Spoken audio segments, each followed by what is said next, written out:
So our second last category, and the last of the specific approaches to research that we're going to look at, the experimental approach. So everything that we just covered in the preceding videos, the descriptive research approaches that are unique in that regard, and the application of correlational research to that, the use of the correlational coefficient, all of that is descriptive. All that is good for is generating descriptions of reality, and in the case of correlational research specifically, finding patterns between variables, how things maybe, in some ideal circumstance, might be related to each other. If we want to say with any certainty, however, that things are related to each other, we want to say that this variable causes this variable, and we've measured both of them, and it's not just a correlation between them, but a causal relationship.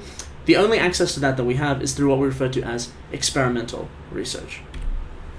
So, again, it's all about explanation when we're doing experimental research. It's an explanatory approach by its nature. In fact, experimental studies versus non-experimental studies, experimental studies tend to have actually quite a bit narrower scope than a big correlational study will, or something like this, because rather than taking a lot of measurements, they're usually about trying to tease out the causal nature of a specific relationship between two variables. Now, the essence methodologically of being able to do an experiment, and this is a word that a lot of you will associate naturally with the word experiment, is control. You need to have a degree of control, be able to set up control conditions. Control is the name of the game if you want to be able to conduct an experiment.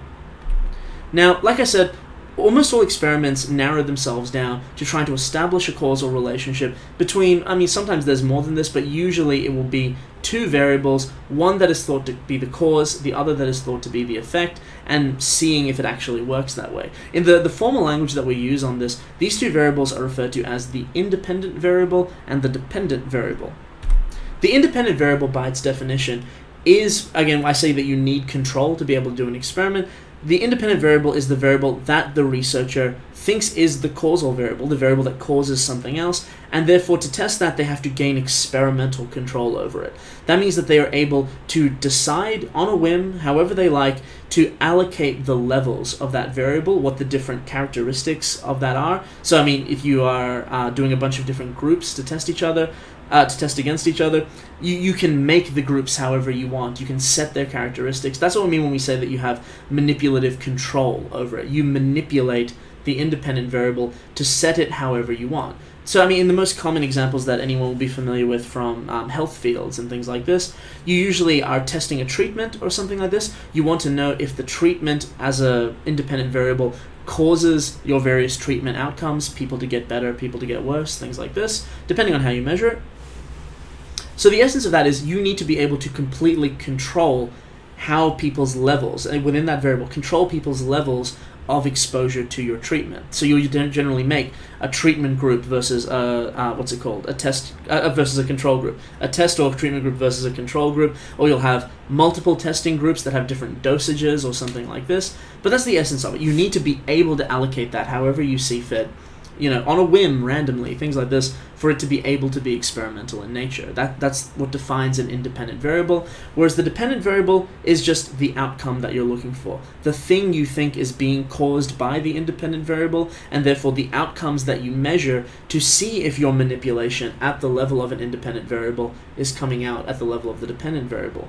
Now, I mentioned in my slide here that your control over the independent variable has to be sufficient to allow random allocation of conditions, and that's really what the name of the game is in experiments. That's why we want to be able to have that degree of control. If I were to put it very simply, to test whether there's a causal relationship between two variables, you take control of the independent variable, the one that you think is the cause, you introduce a certain degree of randomness into it, something that you could not otherwise predict, and then you measure the dependent variable to see if that randomness comes out. The randomness that you put into the independent variable, does it come out as a systematic set of patterns in the dependent variable? That's how we know causation does or does not exist. So, again, random assignment, the reason that it's so important is because any two variables that you may want to measure, if you were doing just correlations or something like this, they might be causally related to each other. One might cause the other, something like this. But because of things like the third variable problem, because of things like directionality that we just talked about here, there are what we refer to as confounds, confounding variables or confounding principles that mean that you might be accidentally measuring the wrong thing when you're looking for a causal relationship. In that example of ice cream and drownings, there was a confounding variable, a third variable behind the scenes that was the real explanation of causality going on there. And if you weren't aware of that and you didn't have a way of detecting it, then you would draw the wrong conclusion. You would make a very bad mistake in trying to conclude how one may or may not cause the other.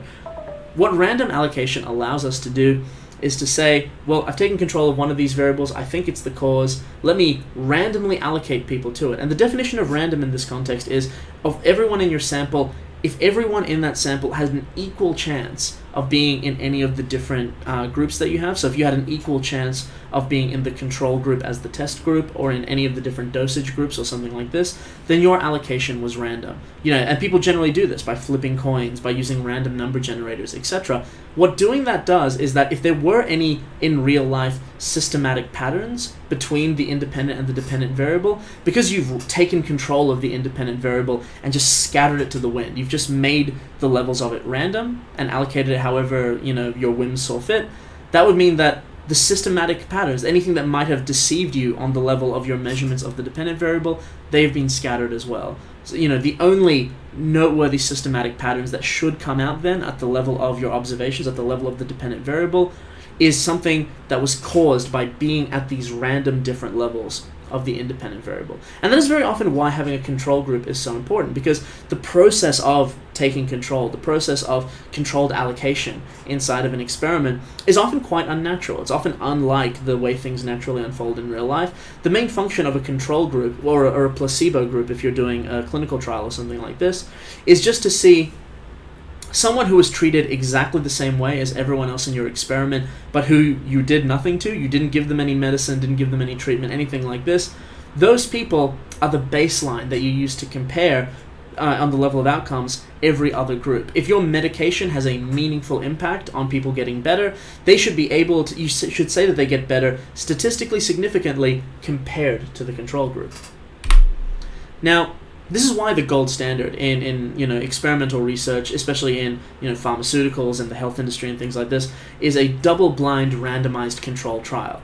To say it's a control trial is to say that you're comparing a control group against various test groups. To say it is randomized is to say that everyone was randomly allocated to the conditions of the independent variable. They all had an equal chance of being in any of the groups. And to say that it is blind is to say that they don't know which group they're in, so you can't have placebo effects or something like this accidentally skewing your data. And to say that it's double blind is to say that the researcher who did the allocation also doesn't know what group everyone is in until the end of the experiment. That way they can't give subtle social cues or rig the experiment or accidentally favor some people along the way. That is the gold standard of well-done experimental research. If you meet those standards, then you can say with a lot of certainty that any pattern that systemically emerges in the dependent variable is due to the changes that you have made. It is because of, it is caused by the changes you have made to the independent variable. Now, that isn't always possible. It isn't always possible to gain full experimental control over everything you might want to do. This is especially true in the health domain, where things like gender and age and family history have such a big influence over people's lives. I couldn't do, for example, a study where I got people into the laboratory and said, well, we think that gender might cause some of the differences in blood pressure or something like this. So let me just flip a coin. All right, for these purposes, you are male and you are female, etc. These are just natural things that are pre-existing in the environment.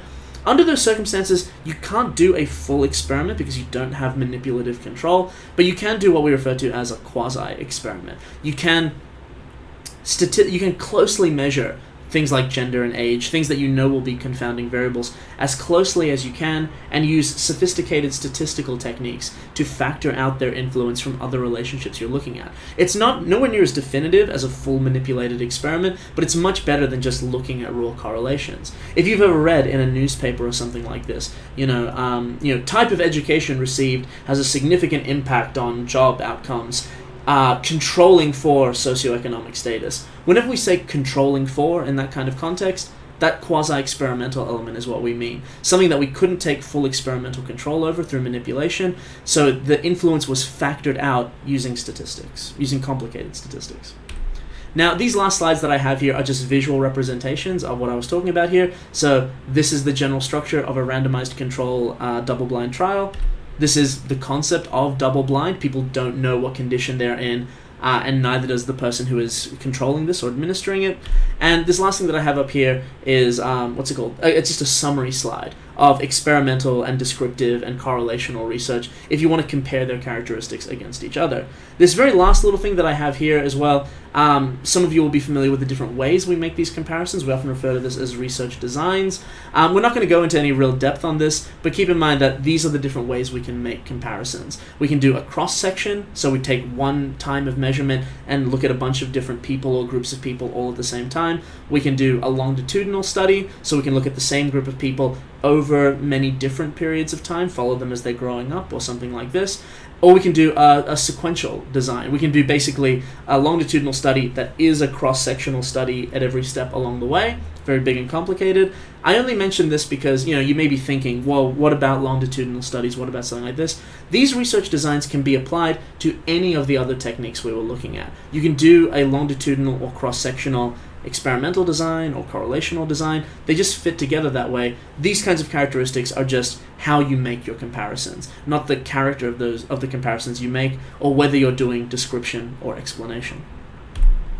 So last one, reliability and validity, and because I'm slightly over 10 minutes on this as well, I'll see if I can be brief about it.